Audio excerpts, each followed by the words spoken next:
If you're a product manager early on in your career, what does it take to have a successful product management career? What does it even look like? Assuming that you've got a few years of product management under your belt, you understand the basics. I'm not going to get into it here. I'm not going to define what product management is. I'm not going to tell you how to get into product management, how to break into product management, assuming you've already got all this. So I'm talking to my junior product manager people, or maybe some people that are mid-career, or maybe even some late career that are still trying to figure out what does a successful career actually look like.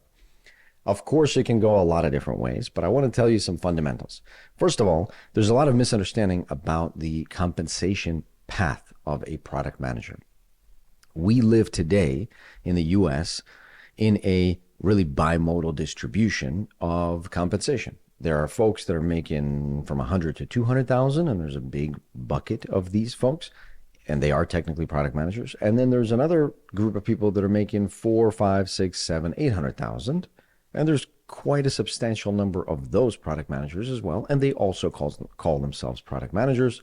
So there is a lot of misunderstanding about this compensation piece. The people in bucket A don't really believe in the fact that there's people making 700,000, or if they do believe it, they're frustrated by it. They don't understand how it works.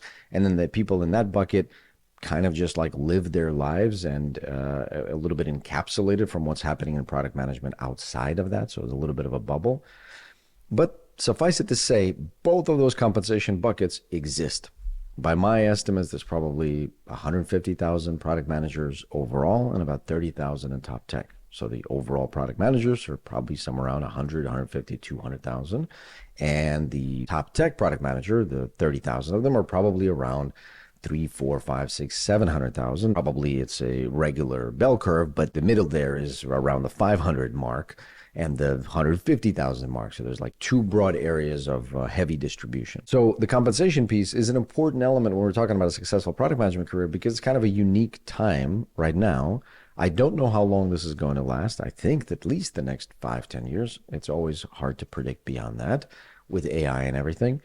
But at least for the next 5, 10 years, you can continue to be generating a lot of compensation for yourself, especially if you make it to the second bucket. If you're in the first bucket, especially, it's important for you to understand how to make it over there if compensation is important for you. There's a lot of downsides from working in top tech. Trust me, there are a lot of downsides. There's the worst time in my career working for Google. For 4 years, it was a nightmare, and I'll get into it in a separate video. But you certainly make a lot of money, and so compensation is a big, big part of thinking about your product management career, because other career paths don't really have that much variance. Outside of medicine, law, finance, it's hard to figure out exactly where you can go from 100 to $1 million in annual compensation. It's difficult to understand like that path. But in product management, it definitely is the case. And so it's important to think and understand about the compensation element. Why do I start from here? It's because you can have a successful product management career, but your whole life you're making 100, 150, 200. It's not bad, but if you don't know about the other side of it, then I feel like you're kind of operating under a lack of information. And so you might get to the end of your career and realize that actually, no, it was not optimal at all from a compensation perspective. So anyway, that's why I harp on the money so much. If you're optimizing for money, you need to somehow get yourself into San Francisco, Bay Area, number one, or Seattle or New York as a second and a distant third. Distant third, unless you're going for specific verticals, for the finance sector, for instance. Or if you're going for entertainment sector, then Los Angeles might still be an okay market if you're going specifically for entertainment. There are also a few other markets like Denver, Austin. So Denver and Austin are another few markets that have a tech scene. But really, if you want to optimize for compensation, if you're a mercenary PM or want to be one, you've just got to get to the Bay Area. You just have the greatest number of opportunities there for the greatest possible compensation. And to check, you could just go on LinkedIn, type in product manager, San Francisco Bay Area, see how many results in the last 7 days, and then compare that with the other areas or with your hometown, wherever it is that you live or wherever it is you want to work, and compare that with remote roles. That's the quantity aspect. And then the quality aspect, meaning how much you get paid, San Francisco is going to be the top spot. Yes, there's also concerns with the cost index. It's much more expensive to live there. But for now, again, if we're optimizing for top cash, it's going to be the Bay Area. Of course, you want to have the most impact. We all want to have impact and scope and lots of numbers and users and revenue and everything. And that's true. One of the reasons that product managers are compensated as much as they are and are in demand as much as they are is because of leverage. You have one person or a small group of people that can deliver products for millions or sometimes even billions of other human beings. Because of that, there's a huge disparity in input and output. Because of software, obviously phones, the internet, and all of that stuff. There's just few other industries where you can have such an outsized impact for the work that you put in as a top surgeon or top attorney or a top finance person. It clearly shows my lack of understanding in the finance world. You're not going to be able to have quite as much impact. Actually, in finance, you are, because again, there's leverage involved. But in medicine, not so much. In law, not so much. And in other fields where you might typically be compensated a lot, there's just not as much leverage. But in software, there's the most leverage. So let's talk impact and scope. There's a few aspects of this. The first one is just having a big influence on the world.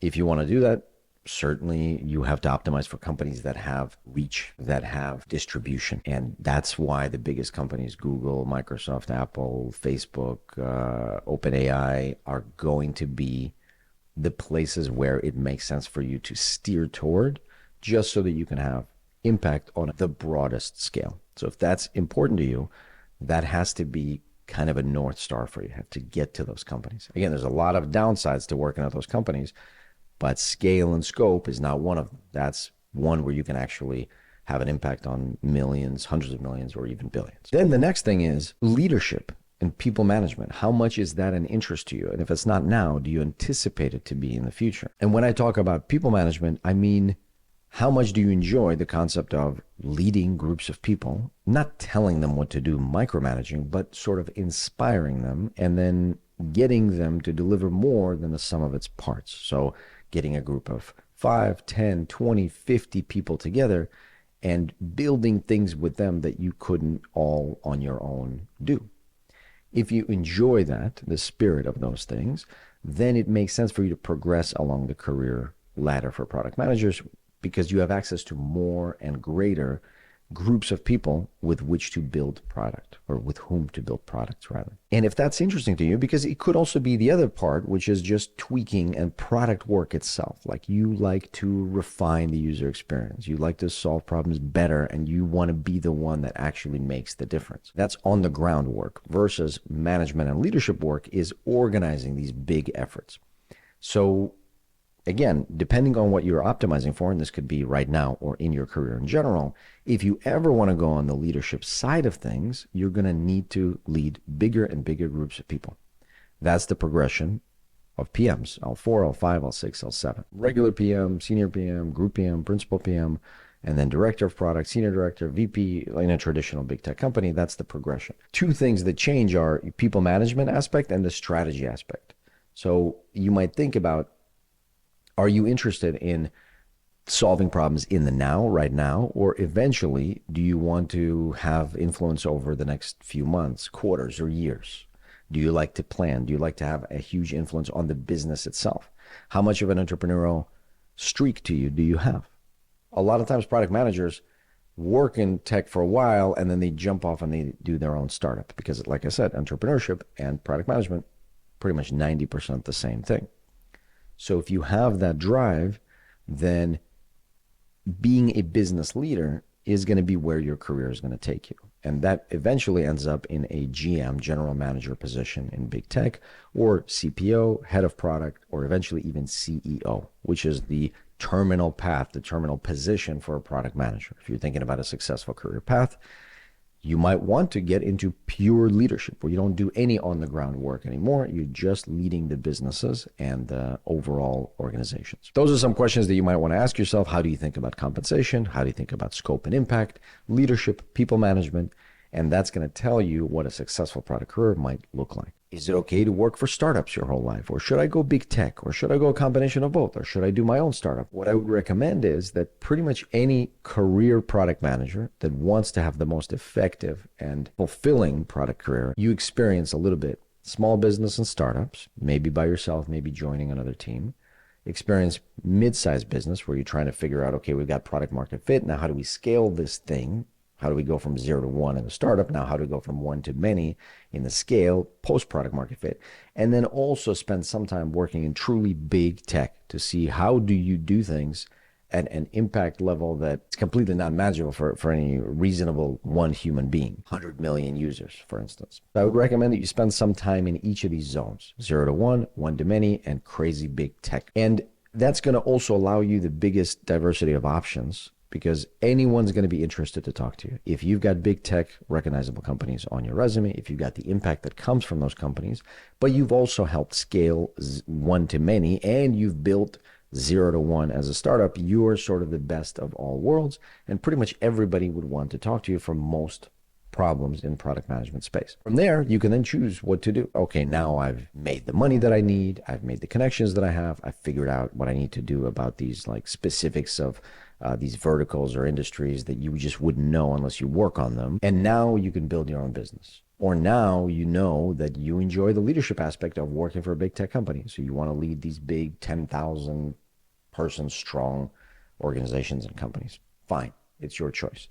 But this is my recommendation to experience all three of those worlds so that you are receiving the maximum number of opportunities, but you can also know what you like and what you don't like after those experiences. If you are looking for your next product management role, then use the link in the description to schedule a call with our team. We can talk about how we can help you get into the next role a little bit faster, a little bit more money. If you have any other questions, let me know in the comments. Otherwise, thank you very much. I'll see you next time.